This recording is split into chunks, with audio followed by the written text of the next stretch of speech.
Golu engineering की पढ़ाई करके छुट्टियों में अपने गांव आया हुआ था।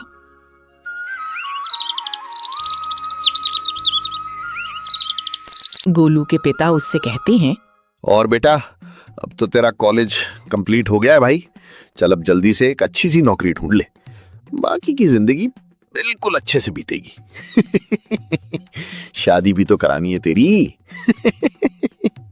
अरे पापा, आप भी ना अभी तक अपनी जमाने में जी रहे हो।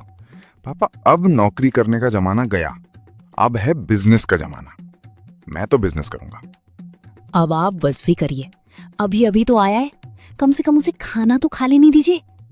चल आजा बेटा, खाना खा ले। तेरे पापा का क्या है, वो तो दिन भर बस बोलते रहते। और आप भी खा लीजिए खाना। सभी खाना खाकर सो जाते हैं। अगले दिन, अरे गोलू बेटा, तेरे कमरे में बहुत सारा कबाड़ पड़ा है, जा जल्दी से सभी कबाड़ को एक साथ इकट्ठा करके बाहर निकाल दे। कबाड़ी वाला आएगा तो दे देंगे। गोलू सारी कबाड़ी इकट्ठा करता है और चेयर में बैठकर कबाड़ी वाले का इंतजार करने लगता है। माँ, मैंने सारा कबाड़ इकट्ठा कर दिया है, लेकिन सुबह से शाम होने को आई है, अब तक कोई कबाड़ी वाला आया नहीं। इस गांव में कोई कबाड़ नहीं लेता है क्या? नहीं बेटा, कबाड़ तो लेता है, लेकिन अभी कुछ दिनों से ऐसा ही हो रहा है। बहुत कम कबाड़ी वाले आते हैं।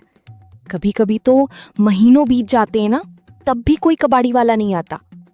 अब देख, जब भी कबाड़ी वाला आए तो दे देना उसको कबाड़।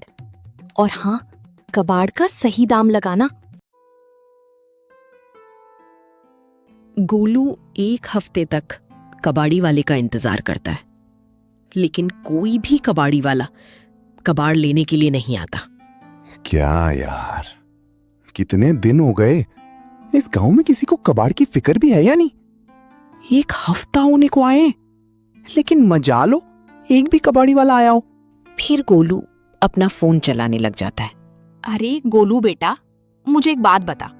मैंने सुना है कि आजकल सारी चीजें ऑनलाइन मिल जाती है। जरा सुने तो, तू है ना मेरे लिए एक अच्छी सी साड़ी का ऑर्डर दे दे।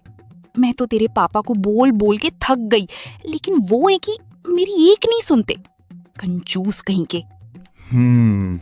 वही तो बात है माँ, आज के जमाने में सभी चीजें ऑनलाइन मिल जाती हैं, बस एक कबाड़ी वाले ही ऑनलाइन नहीं मिलते। अरे आ रही हूँ, इनको भी शांति नहीं है बिल्कुल भी।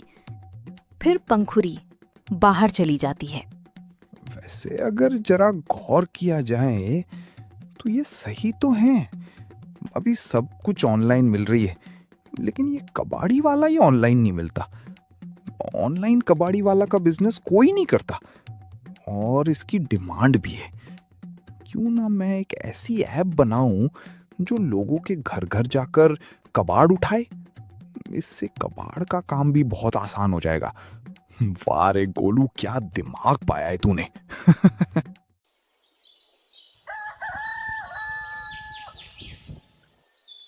कुछ दिनों बाद गोलू अपने बेस्ट फ्रेंड टप्पू से मिलता है। अरे भाई, कहाँ गायब हो गया थे? बिल्कुल ईद का चांद हो रखा था।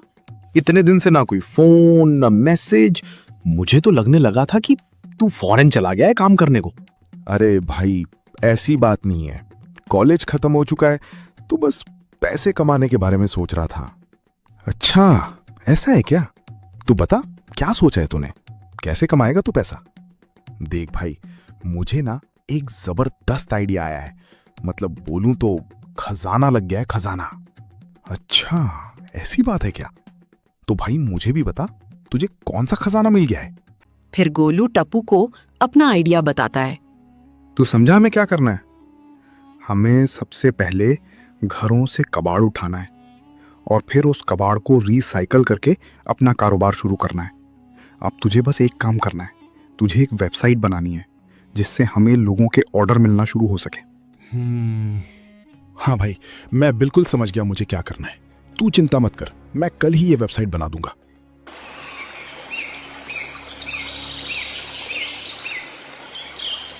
देख भाई, मैंने वेबसाइट बना दी है और भगवान की कृपा से हमें कई घरों से ऑर्डर भी आए हैं कबाड़ उठाने को। अब बस हमें उनके घर जाकर कबाड़ उठाना है। फिर गोलू और टप्पू दोनों कबाड़ इकट्ठा करने के लिए लोगों की घर घर जाने लगते हैं। अरे भैया आ गए आप। अच्छा सुनिए, कोने में कबाड़ पड़ा है और साथ में रद्दी भी है, दोनों उठा लीजिए और कबाड़ उठाने के बाद वहाँ पर झाड़ू भी लगा देना, समझ गए? 5 रुपए ज्यादा दूंगी। हाँ? टप्पू को उसकी बात सुनकर बहुत बुरा लगता है, लेकिन टप्पू फिर भी अपना मन खट्टा करके वहां से कबाड़ उठाकर अपने साथ ले आता है। वहीं दूसरी तरफ गोलू दूसरे घर जाता है। वैसे भाई अगर देखा जाए तो तुम लोगों ने काम बिल्कुल 1 नंबर किया है। अच्छा है, अब मुझे कबाड़ी वाले का इंतजार नहीं करना पड़ेगा। हाँ अच्छा, ये देखो, ये है मेरा कबाड़, इन सभी को यहाँ से ले जाओ, ठीक है? गोलू एक एक करके कबाड़ उठाने लगता है। कबाड़ उठाते उठाते उसे एक कंप्यूटर मिलता है। वह कबाड़ के मालिक से कहता है, अरे भैया, ये जो कंप्यूटर है, क्या इसको भी कबाड़ में देना है? अच्छा ये वाला कंप्यूटर ना, हाँ ले ही जाओ, क्या ही करूंगा मैं अब इसका। मैंने वैसे भी नया कंप्यूटर ले लिया है, ये अब मेरे किसी काम का नहीं है। वैसे इसके कितने मिलेंगे तुम्हारे हिसाब से? अरे वाह, क्या बात है, 50,000 का कंप्यूटर कबाड़ में मिल गया। इस कंप्यूटर के मार्केट में तो अच्छे खासे दाम मिल जाएंगे। भाई देखो, इसका मैं तुम्हें ज्यादा से ज्यादा 5,000 रुपए दे दूंगा। अरे वाह, क्या कबाड़ी वाला है, इतना ज्यादा बेवकूफ कबाड़ी वाला मैंने आज तक नहीं देखा।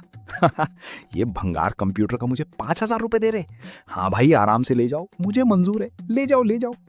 कबाड़ इकट्ठा करते करते शाम हो जाती है। शाम को जब गोलू और टापू अपना अपना भंगार इकट्ठा करके आपस में मिलते हैं तब, अरे भाई गोलू, आज तो बहुत सारा कबाड़ इकट्ठा हो गया है, और तुम्हारा क्या हाल है? अरे बिल्कुल यार, मुझे भी आज बहुत फायदा हुआ। 50,000 रुपए का कंप्यूटर सिर्फ 5,000 रुपए में मिल गया। मार्केट में इसका अच्छा दाम मिल जाएगा। वाह भाई, ये तो 1 नंबर बात हो गई। तेरे और मेरे पास अच्छा खासा भंगार हो गया है। चल अब जल्दी से किसी बड़े कबाड़ी वाले के पास जाते हैं और सारा कबाड़ अच्छे दामों पर बेच देते हैं। दोनों अपना अपना कबाड़ लेकर टुनटुन कबाड़ी वाले के पास पहुंचते हैं। अरे भैया देखो, इतना सारा कबाड़ लाए हैं, चलो अब जल्दी से हिसाब लगाओ और बताओ कि इन सब कबाड़ का कितना होगा। और हाँ, ये जो कंप्यूटर है, इसका तुम हमको कितना दोगे?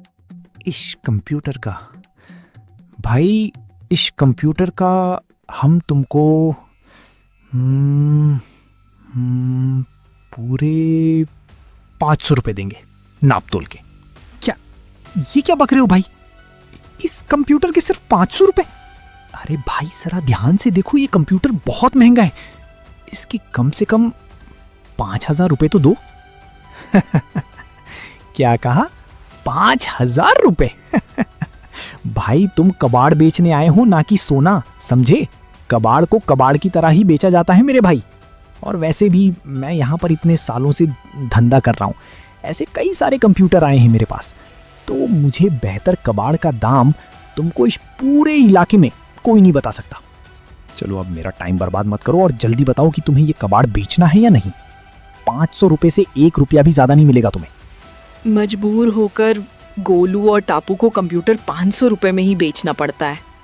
ठीक है भैया, ले लियो 500 रुपए में ये कंप्यूटर। फिर टापू और गोलू अपने भंगार का काम देख लेते हैं और अपने सारे भंगार का पैसा लेकर वहां से निकले जाते हैं। यार गोलू, मैंने तो सोचा था कि ये काम बहुत आसान होगा, लेकिन ये तो अलग ही लेवल का काम निकला। इतना सारा कबाड़ बचने के बाद भी बहुत कम पैसे मिले। ये काम तो जितना सोचना था उससे भी ज्यादा मुश्किल है। हाँ भाई, लेकिन अब अगर कुछ बड़ा करना है तो मुश्किलें तो आएंगी ही ना। हमें मेहनत नहीं हारनी है। हाँ, तू सही कह रहा है भाई, और अब ठान लिया है तो करके भी दिखाएंगे। ऐसे ही कुछ दिनों तक गोलू और टापू अपने ऑनलाइन वेबसाइट के जरिए लोगों के घर घर जाकर खुद ही कबाड़ इकट्ठा करते थे। एक दिन हरेलाल गोलू से कहता है, अरे गोलू बेटा, कहाँ हो? जरा इधर तो आना। हाँ पापा, आ रहा हूँ। गोलू बेटा, घर में सामान खत्म हो गया है। जा बाजार जाके लिया जल्दी। गोलू सामान लेने के लिए बाजार चला जाता है, लेकिन वो अपना फोन घर में ही भूल जाता है। कुछ देर बाद गोलू के फोन पर टापू का कॉल आता है। गोलू के पापा फोन देख लेते हैं। अरे ये लड़का भी ना फोन तो यहीं पर भूल गया है। देखूं तो किसका फोन आया है। हरीलाल गोलू का फोन उठा लेता है। तभी फोन की दूसरी तरफ से टापू गोलू से कहता है, अरे भाई सुने, अभी मुझे कोल्हापुर से कॉल आया था। कह रहे थे बहुत सारा कबाड़ है, आज शाम को चलते सारा कबाड़ इकट्ठा करने, ठीक है? हरेलाल टापू की सारी बात सुन लेता है। जब थोड़ी देर बाद घर पहुंचता है तो वो देखता है कि उसके पापा बिल्कुल गुस्से से आग बबूला हो रहे हैं। गोलू अपने पिता से कहता है, क्या हुआ पापा, आप इतने गुस्से में क्यों लग रहे हैं? कोई टेंशन वाली बात है क्या? क्या कहा नालायक, टेंशन वाली बात? अरे जिसका तेरे जैसा बेटा हो उसे टेंशन नहीं होगा तो क्या होगा? तू मुझे एक बात बता बे, मैंने इतनी मेहनत करके तुझे इसी दिन पढ़ाया था, हाँ, ताकि तू लोगों के घर घर जाकर भंगार उठा सके। हाँ, भंगार उठाने के लिए पढ़ाया था मैं तुझे। खबरदार खबरदार, अगर तूने किसी के भी घर जाकर कबाड़ इकट्ठा किया है तो चुपचाप एक अच्छी सी नौकरी ढूंढ और काम पर जा। टाइम पास करके कोई फायदा नहीं है, समझा तू? पर पापा, मुझे इसमें एक बार मन लगाकर काम शुरू तो करने दीजिए। आप बिना कुछ सोचे समझे अपना फैसला सुना दे रहे हो। अरे पापा, आपको पता नहीं है कि इसमें कितना फायदा है। फायदा? कोई फायदा वायदा नहीं चलेगा इधर। मैंने एक बार कह दिया ना, तू ये काम नहीं करेगा मतलब कि नहीं करेगा। अरे इंजीनियर है तू, कुछ तो अपने पढ़ाई का लिहाज रख। तुझे कूड़ा उठाने में मजा आ रहा है क्या भाई? है? अरे पापा, आप मुझे एक बार खुद को साबित करने का मौका तो दीजिए। अरे पापा, इसमें बहुत पैसा है। देखना आप एक दिन मुझ पर प्राउड फील करोगे। हाँ, अरे बिल्कुल, क्यों नहीं, बिल्कुल प्राउड फील होगा हमें तुम पे। इसी बात पर ना कि मेरा बेटा इतना पढ़ने के बाद दूसरों के घर में जाकर कबाड़ उठाता है ना? इसी बात का गर्व करवाना चाहता है ना तू मुझको? अरे नहीं पापा, आप मुझे गलत समझ रहे हैं। मेरे कहने का मतलब ये नहीं था। बस एक बार मान जाइए ना। देखिए, मैं आपको अपना प्लान बताता हूँ। हम जो भी कबाड़ इकट्ठा करेंगे ना, उनको रिसाइकल करके हम दोबारा उपयोग में ला सकते हैं। इससे बचत भी होगी और हमारा सोसाइटी भी साफ रहेगा। तेरा दिमाग खराब हो चुका है क्या रे? क्या तब से कबाड़ कबाड़ लगा रखा है? हाँ, अरे अगर तूने ये काम किया ना तो समाज में हमारी कितनी बेइज्जती होगी। लोग कहेंगे, देखो देखो हरीलाल के बेटे को, इंजीनियरिंग करने के बाद भी कूड़ा ही उठा रहा है। नहीं नहीं, मैंने बोला ना, तू ये काम नहीं करेगा, मतलब नहीं करेगा। आप बस एक बार मान जाइए ना। अगर मैं सफल नहीं हुआ तो जैसा आप कहेंगे मैं वैसा ही करूंगा। अच्छा ठीक है, मतलब कि तुझे यही काम करना है ना? तो एक काम कर, जाकर कर ले काम। बस अब खुश? गोलू बहुत खुश हो जाता है। वो खुश होते हुए हरेलाल से कहता है, थैंक यू पापा, थैंक यू सो मच। अब आप देखना मैं क्या धमाल करता हूं। बिल्कुल कर, तुझे जो भी धमाल करना है, लेकिन अब इस घर में नहीं, इस घर से बाहर धमाल करना। अब तू इस घर में नहीं रहेगा, समझा? चल अब निकल जा यहां से। गोलू रोते हुए घर से चला जाता है। कुछ देर बाद गोलू टप्पू से मिलता है। गोलू को देखकर टप्पू कहता है, अरे भाई, क्या हो गया? तू इतना उदास क्यों लग रहा है? कुछ हुआ है क्या? गोलू टप्पू को सारी बात बताता है। अरे भाई साहब, ये तो तेरे साथ गलत ही हो गया। भाई तू एक काम कर, तू जा और अपने पापा से माफी मांग ले। जाके बोल दे उन्हें कि तू अब ये काम नहीं करेगा, एक अच्छी सी नौकरी ढूंढ के नौकरी कर ले। अरे नहीं भाई, कैसी बात कर रहा है?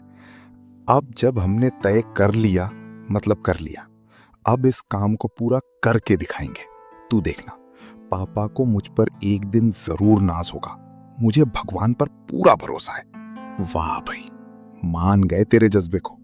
तू चिंता मत कर भाई, हमारी मेहनत एक दिन जरूर रंग लाएगी। दोनों एक दूसरे को दिलासा देते हैं और अपने काम पर निकल जाते हैं। ऐसी ही कुछ दिनों तक दोनों कबाड़ इकट्ठा करके टुनटुन कबाड़ी वाले के पास बेच दिया करते थे और जो भी पैसे मिलते उसे जमा करके अपने पास रख लेते थे।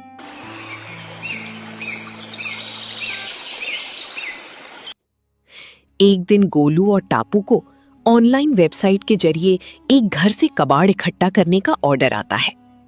दोनों कबाड़ उठाने उस घर में जाते हैं। टापू फोन में एड्रेस देखता है और घर का डोर बजाता है। यार, एड्रेस तो यहीं का दिखा रहा है, लेकिन ये दरवाजा खुल क्यों नहीं रहा है? कोई घर में है भी या नहीं?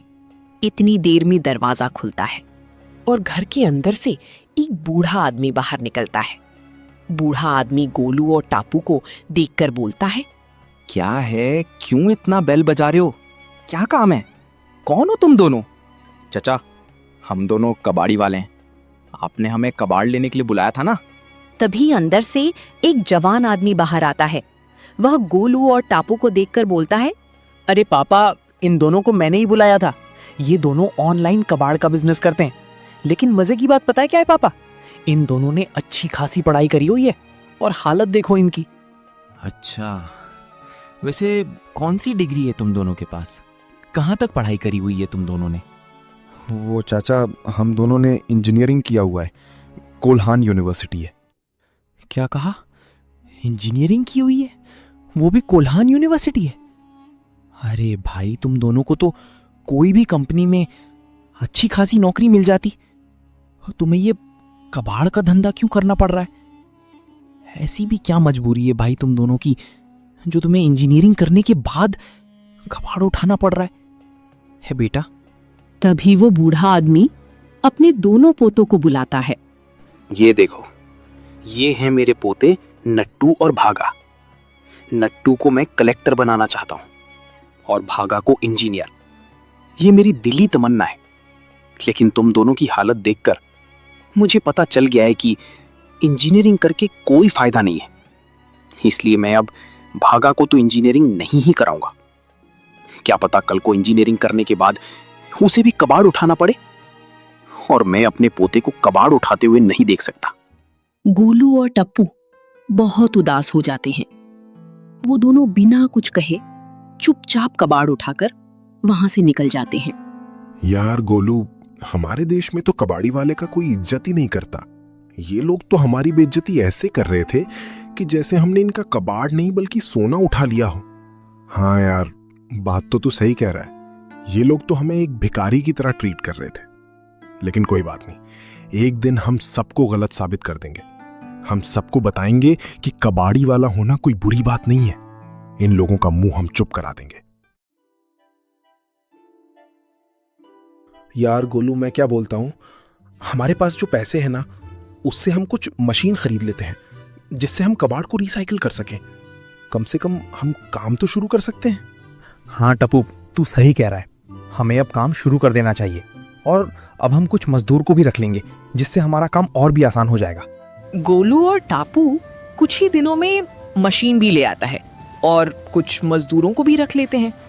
अब कबाड़ के लिए जहां से भी ऑर्डर आता था वो मजदूरों को ही भेज दिया करते थे। एक दिन टापू दौड़ते हुए गोलू के पास आता है। टापू के हाथों में पेपर और प्लास्टिक की बोतल होती है। टापू गोलू से कहता है, अरे देख भाई गोलू, हमने जो मशीन खरीदी है उसमें ये प्लास्टिक की बोतल तो बिल्कुल नई जैसी हो गई है। और ये पेपर भी देख, ये पेपर भी अलग अलग पेपरों से मिलके बना है और ऐसे ही हम कई सारे पेपर और कबाड़ रिसाइकिल कर सकते हैं। अरे वाह भाई, क्या बात है! ये तो एक नंबर बात हो गई। मतलब हम इन पेपर और बॉटल को फिर से दुकानों में बेच सकते हैं। इससे हमारा बिजनेस भी बढ़ने लगेगा। हाँ भाई बिल्कुल।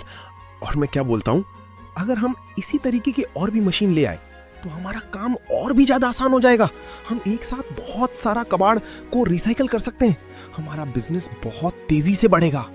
ऐसे ही कुछ दिनों तक दोनों बहुत मन लगाकर काम करते हैं और धीरे धीरे अपना बहुत बड़ा कारोबार खड़ा कर देते हैं। उनका बिजनेस बहुत तेजी से चलने लगता है। अरे यार टप्पू, यार ये देख, हमारे ऑनलाइन ऐप से कितने सारे लोग जुड़ रहे हैं। अब हम कितनी आसानी से उनका कबाड़ उठा सकते हैं। इससे लोगों को भी बहुत आसानी हो रही है। हमारी मेहनत रंग लाई मेरे दोस्त। इधर हरेलाल अपने आंगन में बैठा हुआ था। तभी एक आदमी भागते हुए हरेलाल के पास आता है। अरे चाचा, ये बैठ के मस्त हवा खा रहे हो। अरे तुमने आज का पेपर पढ़ा है कि नहीं? देखो देखो, आज के अखबार में अपने गोलू भैया का फोटो छपा है, वो भी फूलों की माला के साथ। क्या कहा? मेरे गोलू का फोटो छपा है? पर क्यों? ऐसा क्या काम कर दिया इस लड़के ने जो इसकी फोटो छापने की नौबत आ चुकी है? अरे चाचा, कौन सा काम? मतलब उन्होंने जो काम किया है ना, आप सुने लोगी तो यकीन नहीं होगा। हाँ, गोलू और टप्पू भैया ने अपने कबाड़ के बिजनेस को इतना बड़ा कर लिया है कि दूर दूर से लोग उन्हें कबाड़ बेचते हैं। वो उन्हें कबाड़ को रिसाइकल करके बड़े बड़े कंपनी में भी बेचते हैं। बड़े बड़े लोगों के साथ उठना बैठना होता है अब हमारे गोलू भैया का। समझे चाचा कुछ? क्या ये तू क्या बक रहा है? तेरी बात सच है क्या? अरे हाँ चाचा, मैं झूठ थोड़ी बोलूंगा। अगर आपको यकीन नहीं होता है तो खुद ही देख लो पेपर में। मैंने अपने बेटे को कितना बुरा कहा, लेकिन वो मुझसे कहता रहा, पापा बस एक बार मौका दे दो, मैं आपको साबित करके बताऊंगा। लेकिन मैं था कि उसकी एक नहीं सुनी। समाज में बेइज्जती हो जाएगी ये सोचकर मैं अपने ही बेटे से दूर हो गया। अगर उस वक्त मैंने उसकी बात मान ली होती तो आज वो मेरे साथ यहां पर होता।